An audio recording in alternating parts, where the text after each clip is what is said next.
You're welcome to Tech Talk at SQR Studios, and my name is Faith Bolaji Blessing, and with me I have Adeyemisi Aderinto. He's the CEO of SQR ICT Consultants. He's a tech enthusiast and is incidentally our executive producer at SQR Studios. Today we're going to be discussing about Internet of Things and artificial intelligence, and he's going to be sharing his insight on IoT and AI basically. So, you're welcome, sir. Thank you, Faith. So, I'd like you to tell us basically your insight into Internet of Things and artificial intelligence. Okay. We are going to be discussing this thing in a layman language. I believe our target audience are people who don't have an idea of this at all. Technology is for everyone. So we'll not be using too much of tech languages. It will be a day-to-day language that a business executive, whatever, and even a farmer can understand. Okay, so now, to talk about Internet of Things, I think people are more familiar today with networks. Let's start with what people know and take them to what they do not know, yes. So network, people are more familiar with it. At least with that word, with the term network. Even if they don't know what it is. That's why when you go to an ATM machine, once it's not working, everybody blames it on the network. So now, talking about network at first. Network is what connects your two devices together, this and this. Okay, it's like the road between our houses. Very good. We used to use that word now. Road networks. Very good. So it's still the same.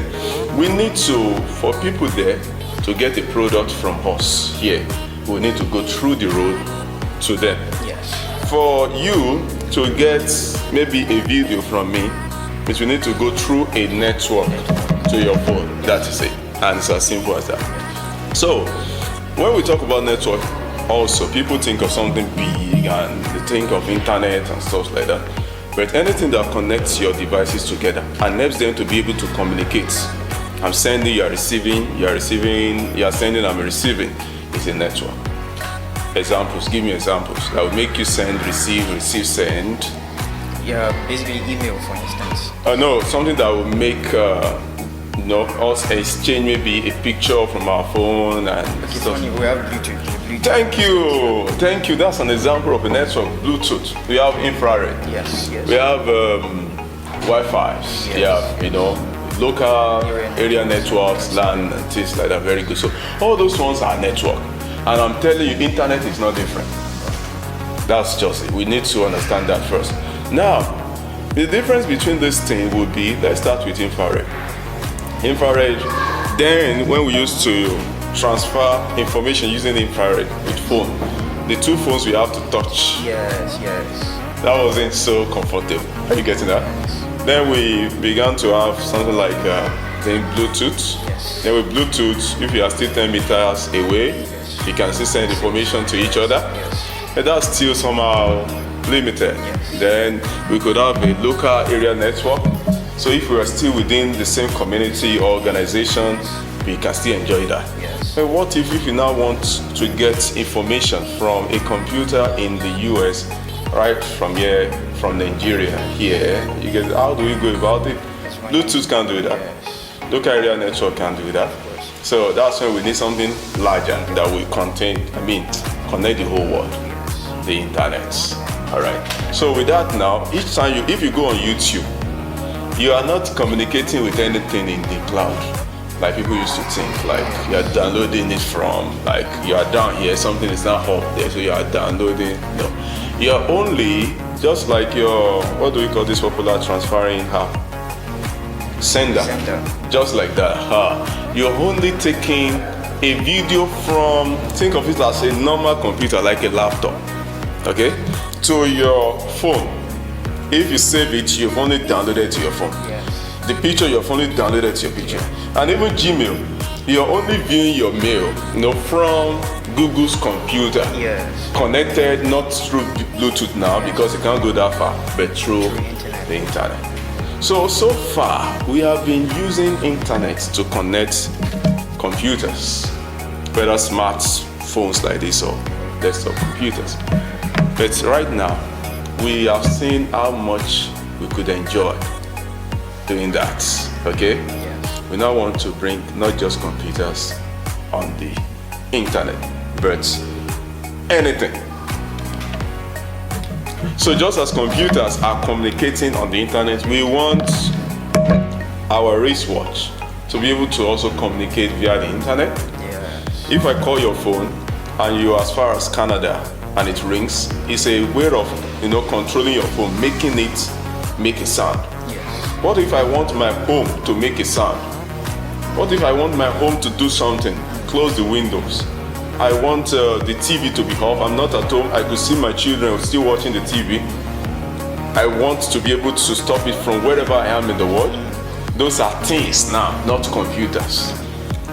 Are you getting that now? Yeah. Closing the door. A door is a thing. How do you do that remotely? Via the internet.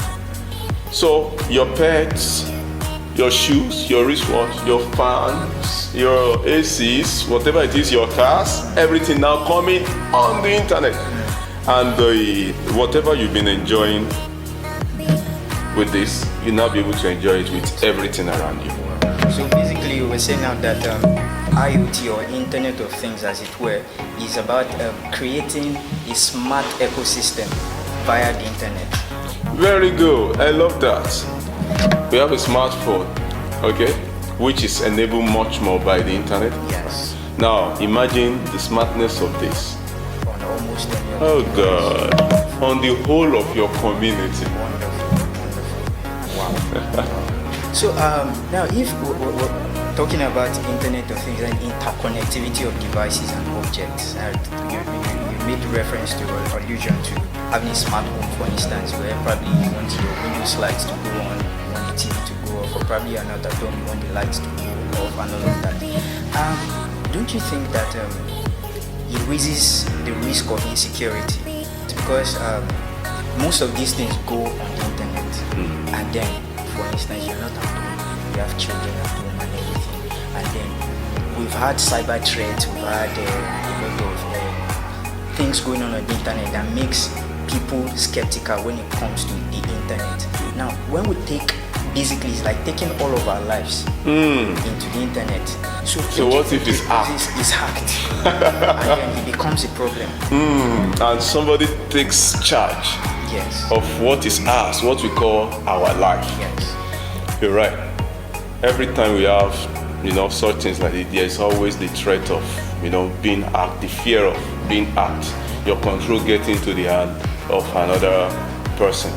But number one, we should understand is this: without even going on the internet, there is always the threat of being hacked, or somebody taking from you what belongs to you. Yes. And we have a way of protecting it physically. So there is also a way of protecting it electronically. So, there is a way you protect just your room. It's different from the way the banks is being protected. Of course. So it depends on what you have inside. That will determine the amount of protection Yes. you will have. And even with all the protection of the bank, you know that if they should leave people to break it, it should still be broken. Yes. Alright. So it's not bringing in a new thread. It's a thread that we always have, whether offline or online. The only thing is just that as internet or computer make things easy for you, so it's going to make it easy for others too, those who want to gain access to. So which means if you are going to do that, it has to be done well. You check the platform you are doing it, you're performing such with. Maybe it requires to be customized, you make sure you do that. If there is a reason you have your mail with Google, I think anybody can just bring up a mailing system and you jump on it. If you're going to jump on it, maybe you'll be using mails that are not sensitive on it. Not when you want to be receiving your bank information and all important information on it. By that time, you want to choose a company that can really It's tested and trusted. that has proven itself when it comes to security, and has integrity themselves. A trail or an history of integrity with a projection of future even integrity depending on the structure of the organization. That is why the mistake that people are doing today is not the kind of mistake they should be doing.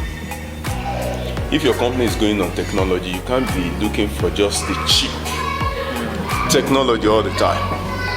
It has to be the best. First, you can now think of the cheapest among the best. Not the cheapest first before you think of the best. All of your lives, your operations are going on a platform and you are looking for the cheapest. That would be a very wrong move.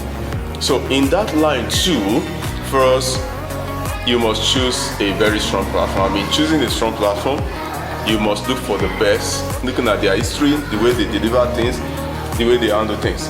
And you can't afford to be, what do we call it, ignorant all about it too. You can't. So at least you know when something is going wrong. So basically now we're saying that for Internet of Things to work effectively, the people or we as a people need to be knowledgeable about what it basically is, so that we'll be able to control our lives, as it were, so that no other person can take control of it. Or total control of it, whatever that is it. And I believe that is why we are having this your program, right? Of course. And that's why we must explain in a way that people. So a technical person doesn't need to be offended that we don't need technical terms now. Of course. Yes. So still on the issue of threats, I was reading something some time ago out that they were warning people to be careful of how they use their devices. Now, the illustration that was given in that report that I read was how that somebody plugged in his phone on a commercial flight to one of the USB ports by his seat, and then he found out that his account was wiped. Now, basically, it poses this thing still. It makes people skeptical. If doing all of these things, which normally, like an average human being, your phone is going, you are in an airplane, and then you need to charge, and you just easily plug in there. And then if all of these things are rising, and they are telling people, don't plug in your phone when you're traveling, or when you're in this kind of place, don't do this and don't do that.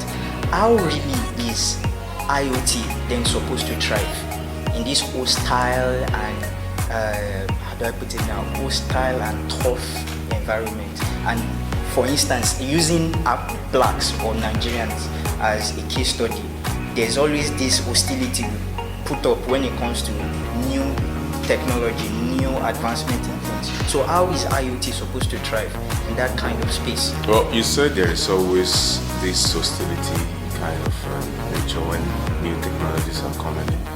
But are they in now? To an extent, some are coming in and some are still in front. We've said so many things about some of these technologies in the past, like we've rejected it, and and we are using most of them today. Fine today. That's the same way IoT also will come in. Now, the hostility will only delay it. It cannot stop it. Because little by little, no matter how hostile the environment is, you still see some people that we embrace it.